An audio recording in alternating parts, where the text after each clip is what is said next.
Hey guys, what's going on? My name's Akil and welcome to a brand new series of in-depth reviews, guys. Today I'm going to be starting off my series of Christopher Nolan reviews, and I just got done watching Batman Begins. So yeah, this is pretty exciting. I'm just going to jump right into it. For those of you who don't know, I have done in-depth reviews on my channel. If you are new to my channel, welcome.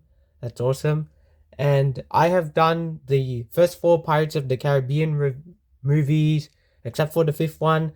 I've done the Hobbit trilogy, except for Lord of the Rings, and I've done all 8 Harry Potter movies.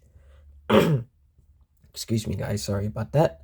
But anyway, yeah. So I'm excited to talk about this trilogy, the Dark Knight trilogy, being my favorite trilogy of all time. And yeah, I just love Batman and what no one's done with this trilogy. So yeah, I'm just gonna jump right into it. I took some notes down, but I didn't take a lot because while there is a lot to say about this movie and go in depth about and examine it closely, I think it's more to do with the themes. So I didn't write a lot when it comes to like the scenes and all that, but I wrote some of the things that stood out to me. I did write like 2 or 3 things that I didn't really like about this movie, but overall, I think this is still a great film. I don't think it's perfect. However, I would give it an 8 out of 10. So yeah, so it's definitely a great film. Alright, so let's jump right into it. And the first thing I noticed about this movie is that there's a random opening scene with kids. And it involves Bruce and Rachel Dawes, his childhood friend who's played in the film by Katie Holmes, and obviously not when the younger version, but at the start of the film they played this game called Finders Keepers, and I just thought this was a random little scene to open up the movie by. I don't know why no one chose this. I don't know if it was him or David Goya, whatever, but anyway, it was just a bit random. I get it though, what it's for, the importantness, or well, that's not a real word. How important the scene is, the impactfulness, or whatever you want to call it, and how it plays on later on as the movie goes along. Like I get what they're trying to do here, but for me, I just thought it was kind of random, right? To just jump right into it. And the first dialogue word of the movie said by Bruce Wayne is "Rachel, let me see."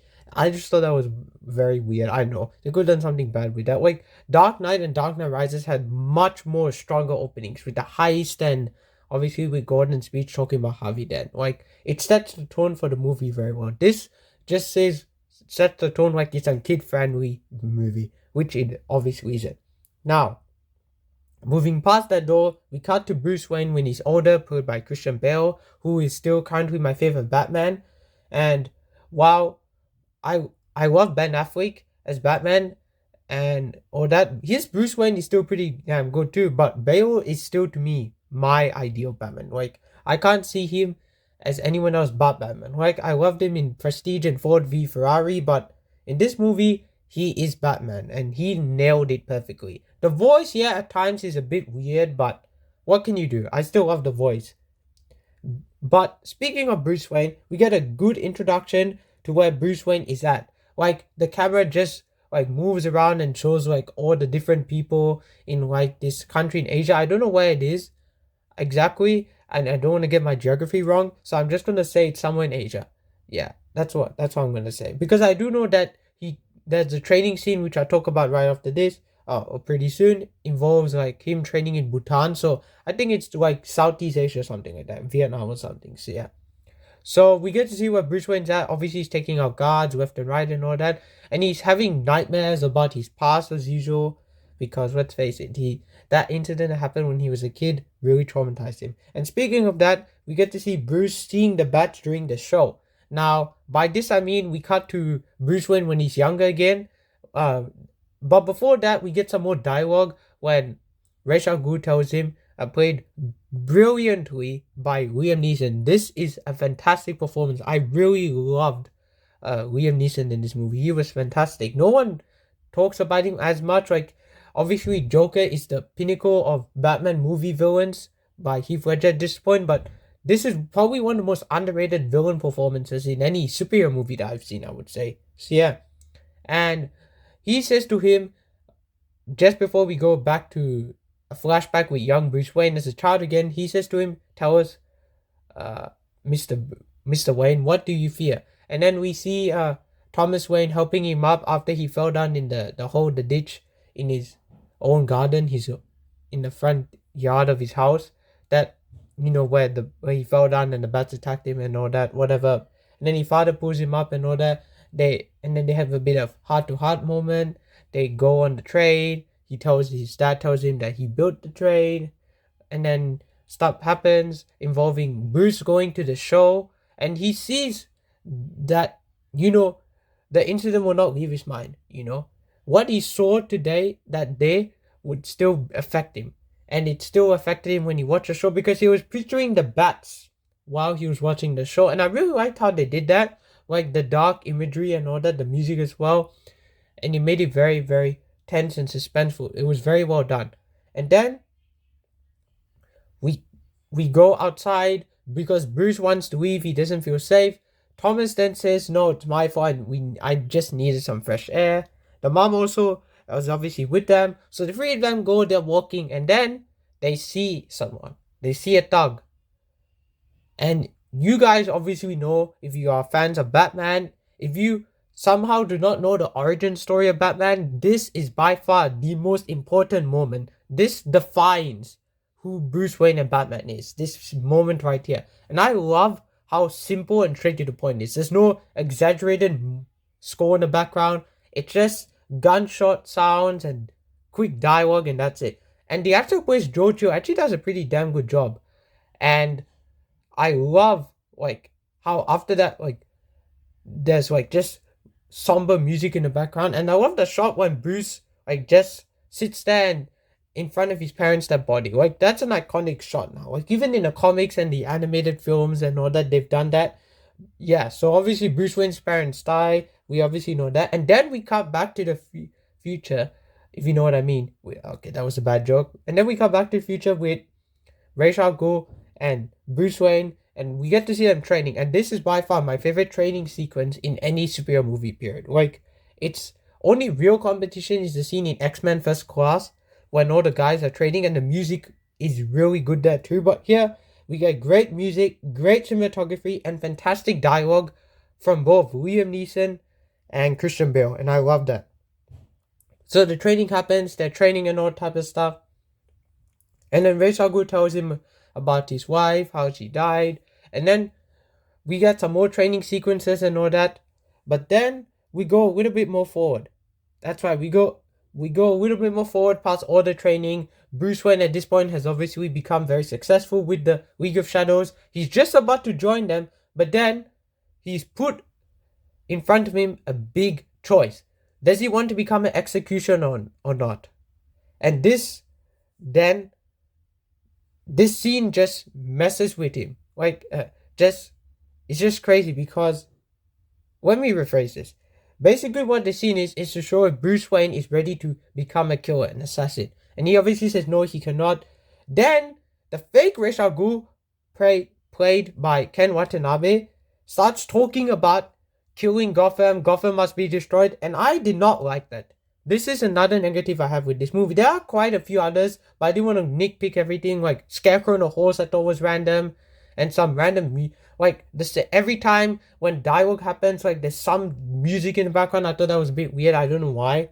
Maybe it's just me. But this is one of the big things I also didn't like about this movie. It's just that suddenly Gotham has become a target. There's no real explanation. They have to target, they have Gotham, they have to blow something up. Obviously, it's the bad guy stuff. That definitely is a huge negative with this movie. So, yeah. And while I get it though, Gotham is a very wealthy, rich city and all that, but now it's time for it to just die and disappear forever.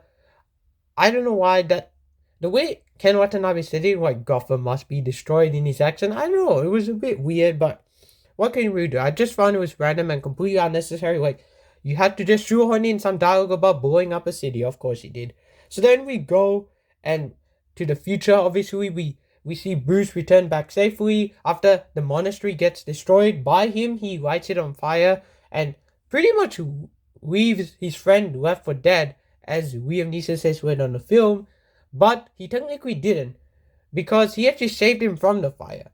But he did burn his house up, which happens to Bruce Wayne at the end of the film. If you've seen the film, you know what I'm talking about. So then we have some more scenes involving Bruce and Alfred, and then we get probably one of the best scenes in any DC movie, probably, period.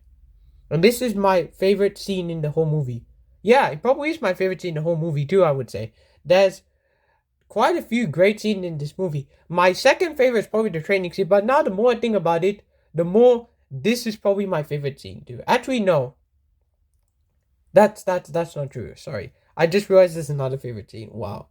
I don't know what's happening, guys, but anyway. Yes, the scene where Bruce is in the Batcave, and we get to, well, it's not really the Batcave just yet, and we get to see Bruce rising up slowly, like the title, the Dark Knight Rises, literally. This is Bruce becoming Batman, if you know what I mean, because he's rising up, he's facing his fear, his eyes are closed, there are bats all around him, and he is killing it, man. The music by James Newton Howard or Hans Zimmer, whoever's doing the music here, I don't know, maybe it's both of them, I can't tell, but they did such a great job with the score in this movie. Like, the music here is fantastic. This is what I'm talking about, epicness right here. Bruce Wayne literally rising up from the ground, and we get to see him facing off against, obviously, all these bats. In other words, he's just standing there doing nothing. His eyes are closed, and he's like, his arms are kind of open, and there are bats everywhere. And this scene is so iconic now. Like, could you imagine how the trilogy would have been without this scene? Like, this set the tone for who Batman was. He was a determined character, and he would never stop.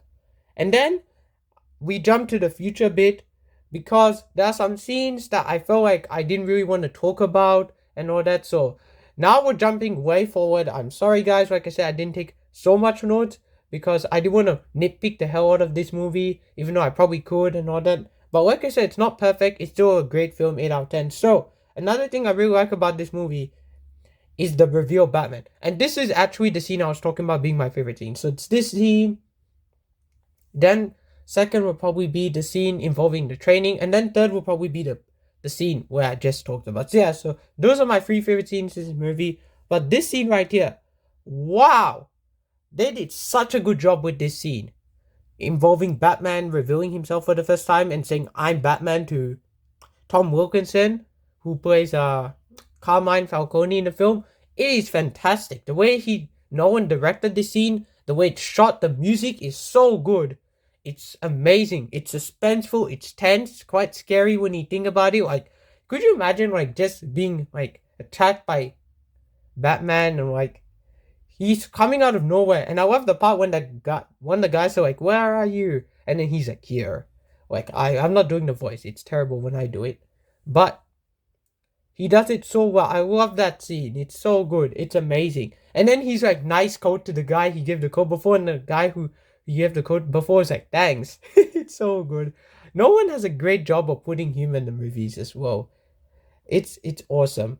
So yeah, and then now we cut to a few scenes later. We get a random scene involving Rachel and thugs. Like, I understand why. They do say in the film that Rachel has become a thug and enemy, so we have to get rid of her.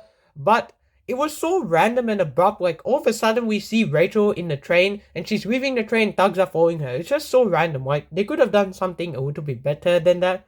Like, I didn't mind Scarecrow himself played also brilliantly by Cillian Murphy. The casting choices of these films are great, especially with the major roles like Scarecrow as well. He did a great job. Cillian Murphy is awesome in this film. And I like what his scene with Rachel, but the scene with the thugs, I thought was kind of random. I wouldn't say it's unnecessary, but it's kind of random. Like, okay, there's thugs chasing her, okay, and all that. And then all of a sudden, Batman shows up. And that's pretty cool. But the line when she says, "Yeah, you better run," it's like, I can understand why people don't like Katie Holmes as Rachel. There are parts she's a bit awkward with the dialogue. I can understand her. But, you know, it is what it is. Maybe she was a bit too young also, but what can you really do? So yeah, I didn't really like that scene. Another scene that I didn't really like is, like I said, Scarecrow on a horse. That was a bit random. And the way he screams is so dumb. Like, oh god, whatever. But now we wrap up with some great positives. 4 great scenes. And I know this review probably would have gone on longer, but what can I really do? But anyway, the next scene I want to talk about is the escape scene. So we go a few scenes forward, very forward into the film, where we get to see Bruce Wayne rescuing Rachel because she's been poisoned with the toxin, the fear gas, whatever you want to call it, by Scarecrow, Dr. Crane, Jonathan Crane, and Bruce obviously saves her and all that. So he has to take her back home to Wayne Manor, to the Batcave, because only there can she get the proper treatment. And Gordon's also there. Gordon's on Batman's side at this point in the film, and I never talked about Gordon. Gary Oldman as Gordon is so good in this movie. Like, he looks like Combo Gordon. And ask Chris Duckman, like, watch his videos. I'm not trying to copy him. He literally looks like Gordon. And if you read year one, that is Gordon to me. He is perfectly cast as Gordon. Like, I love Gary Oldman. He's great as Sirius Black. He's great as Gordon. He's great as Mank in last year's Mank that came on Netflix. And he's also great as Winston Churchill in The Darkest Hour, which I didn't love, but he was by far the best part of that whole movie. So, yeah. But anyway, so Batman escapes with Rachel. And this scene is so funny. He's like, the guys are like, he's flying on rooftops. It's a black tank. It's so funny. Like, some of the dialogue in this movie is just perfect. I love it. It's so good.